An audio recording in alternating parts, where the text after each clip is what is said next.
We're here at the CCA Workbench talking about rigs and techniques, redfish. Well, oh my goodness. You know, I'm in sensory overload. Well, you know, redfish is your thing, so I'm going to probably not tell you much of anything. But you know, we catch a lot of bait redfish on everything. You know, that's what you were talking about, how diverse they are.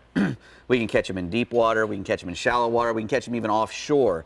You know, and sometimes in some places. So you know, the range of baits and stuff is amazing. One thing about a redfish, you know, he's got that inferior mouth. Right. And so his mouth is on the bottom. He probably uses his nose way more than snook and redfish and that sort of thing. That's why we can catch him on crabs and shrimp and all that stuff that puts out a lot of stink. Right. You know, a cut piece of ladyfish, or you know, even a cut piece of mullet, a mullet chunk on the bottom will catch redfish.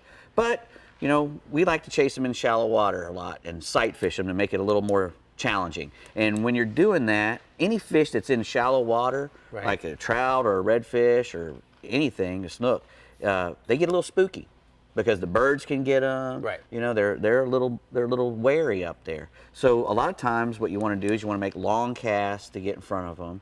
And you also got to figure out how they're moving before you start casting stuff to them. Right. Like over here on the Indian River, we'll be driving along, we'll be cruising down the flat trying to spot the fish, you know, trying to spook them, or hopefully not spook them, but see them milling around. If they're all milling around with their tails up in the air, I'm not going to throw a piece of bait at them.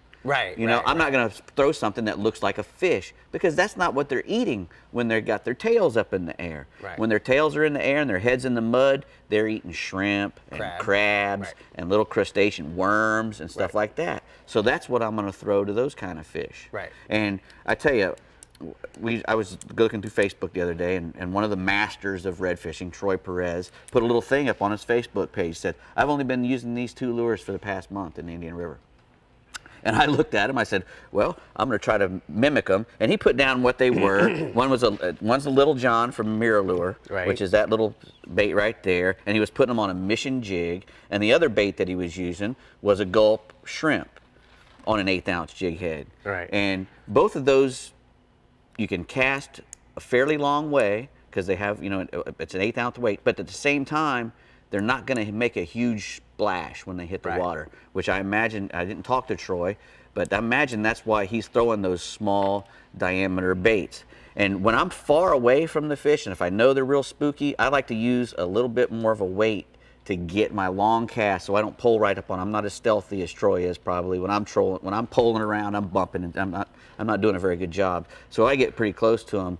I gotta try to get as close as I can, but still far enough away where I can make a long cast. And when I'm doing that, when I'm using these little tiny baits, it's good to use a weighted hook, especially over in the Indian River and stuff where we have a lot of weeds and stuff. A weedless weighted hook. And that way I can make long casts, and it keeps the bait down in his face, in the redfish's face. It's not floating up above his head sometimes where he won't get it. It's down there where he's eating. And the difference too, Dave, with this is you can slide this through the grass instead of the hopping. Seems to me, in places where there's a lot of pressure, when we hop them, it spooks them. But if we just slide it through the grass, being rigged weedless like this, especially on that flat, you know, when you're jerking stuff real violently, you know, they're not used to seeing stuff come at them like that.